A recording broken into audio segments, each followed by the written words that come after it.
This one's a little big for the second one. They're small for rescues. Picture this, an adorable puppy in a pet store window, wagging its tail, begging you to take it home.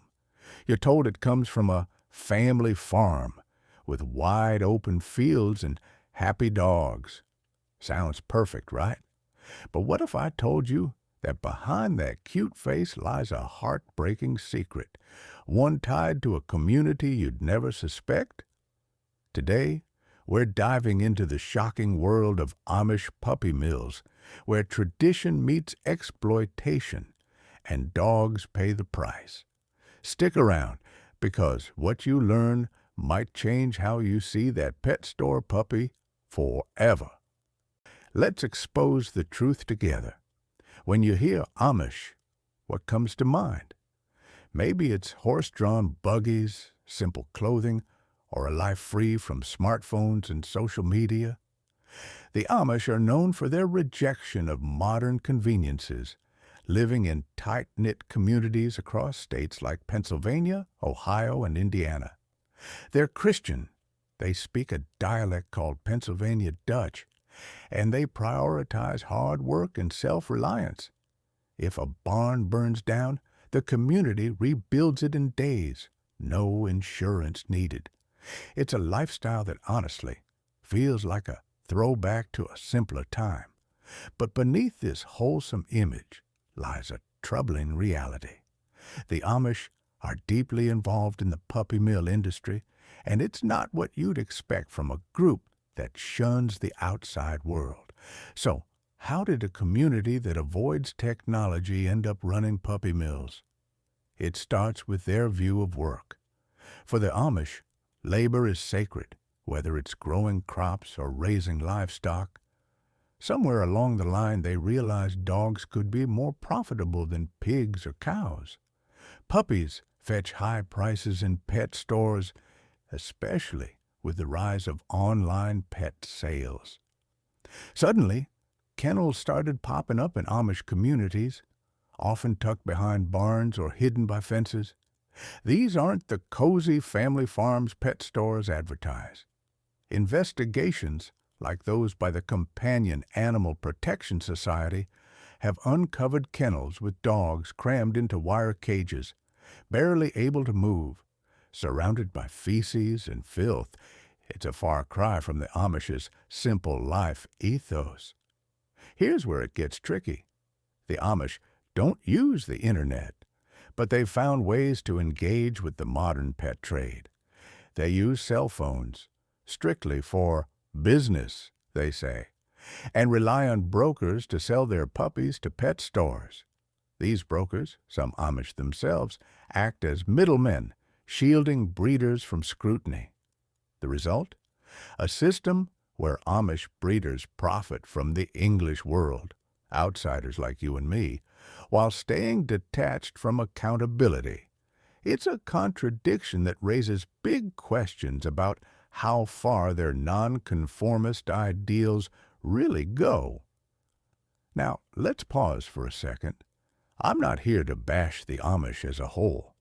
Their community spirit and work ethic are genuinely inspiring. But when it comes to puppy mills, something's gone wrong. The Amish aren't the only ones running puppy mills. Plenty of non-Amish breeders do it too.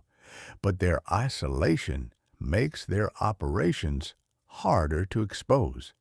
They don't have websites you can check, and you can't just call them up to complain. Pet stores like Petland capitalize on this, spinning a narrative of happy Amish farms to sell puppies. It's marketing, plain and simple, and it's deceptive. What bothers me most is the hypocrisy. The Amish pride themselves on living apart from worldly greed, yet puppy mills are a multi-billion-dollar industry built on exploiting animals for profit. Dogs aren't crops or livestock. They're sentient beings with emotions and needs. Cramming them into cages, neglecting their health, and treating them like commodities isn't just cruel, it's a betrayal of the values the Amish claim to uphold. I've read reports of dogs with rotting teeth, matted fur, and untreated infections, all while pet stores show videos of puppies frolicking in fake green fields. It's a lie that keeps customers buying and dogs suffering. Let's talk about what's really happening in these kennels. Over the years, investigators have documented horrific conditions in Amish-run facilities. In Lancaster County, Pennsylvania, a hub for Amish puppy mills, kennels have been found with dogs in cages so small they can't turn around. Feces piles up under wire floors, and the ammonia from urine is so strong it burns the eyes. One breeder, Amos Stoltzfus, had dogs in barns where cobwebs and filth covered the cages, and a Bichon suffered from a painful eye condition called cherry eye. Another, Paul Shetler in Indiana, had Yorkshire Terriers and French Bulldogs in runs caked with weeks-old waste. These aren't isolated cases, they're patterns. Health issues are rampant. Dogs in puppy mills often have dental problems because they're not given toys or bones to chew. Infections go untreated, sometimes spreading to vital organs. I read about a Chihuahua named Emma, rescued from a breeder, who needed 18 teeth removed due to neglect. Her heart condition was likely linked to an untreated infection. And when breeding dogs are no longer profitable, some Amish breeders admit to euthanizing them, sometimes with a bullet instead of a vet visit. It's a grim reality that's hard to stomach, especially when pet stores paint these breeders as humane. Pet stores are a big part of the problem. Chains like Petland often source puppies from Amish breeders, but go to great lengths to hide it. They'll show you polished videos of dogs in spacious yards, claiming that's how all their breeders operate. But investigators have found otherwise. In 2019, a breeder named John Erb in Ohio supplied a Petland in Florida. The store bragged about its cage-free breeders, but Erb's kennel had dogs in tiny wire cages, with Amish kids moving puppies in wheelbarrows. It's a stark contrast to the image pet stores sell. The USDA hasn't helped. Between 2015 and 2020, their 5-year plan encouraged Amish breeders to get federal licenses, making it easier for them to operate legally. States like Missouri and Ohio now have some of the highest numbers of USDA-licensed kennels, many run by Amish breeders. But licensing doesn't guarantee humane treatment. USDA inspections often miss glaring issues like filthy cages or sick dogs. It's a system that prioritizes paperwork over animal welfare, and it's failing the dogs trapped in these mills. Here's where I want to add some fresh perspective. Since the original investigations, public awareness of puppy mills has grown, thanks to social media and advocacy groups. But the Amish puppy mill industry is adapting.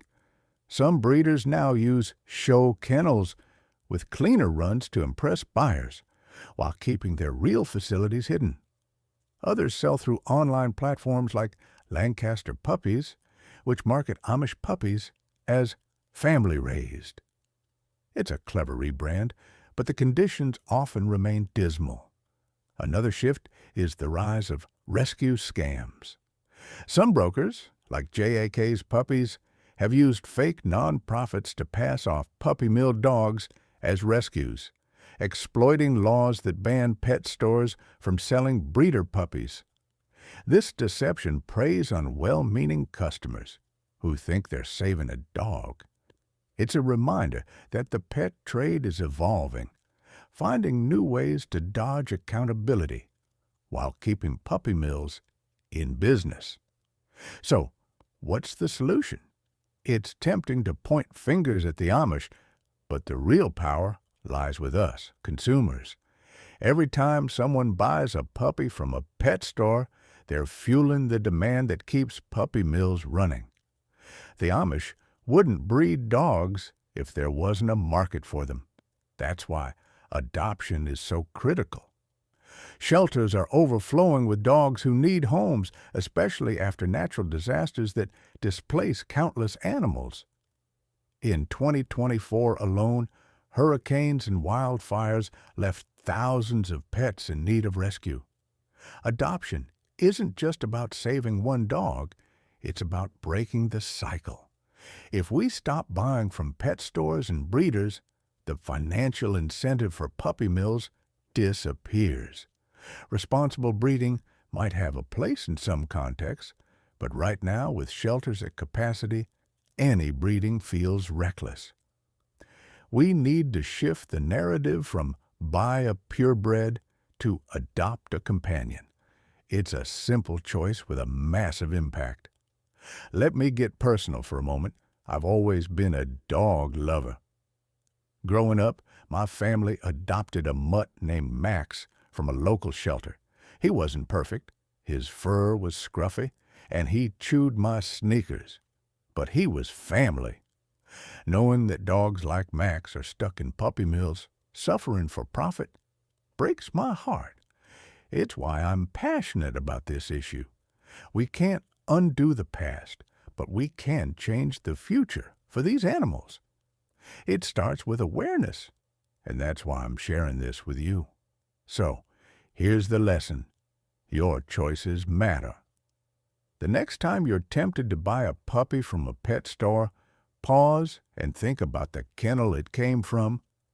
Picture the wire cages, the untreated illnesses, the dogs who never feel grass under their paws. Then picture a shelter dog waiting for a home, ready to give you all the love they've got. Choose adoption. It's not just a feel-good decision. It's a stand against cruelty. If we all do this, we can shut down puppy mills for good. Thanks for watching. If this video opened your eyes, hit that like button, share it with someone who needs to hear it, and subscribe for more content that matters. Drop a comment below. Have you adopted a pet, or do you have a story about puppy mills? Let's keep this conversation going. Together, we can make a difference. See you in the next one.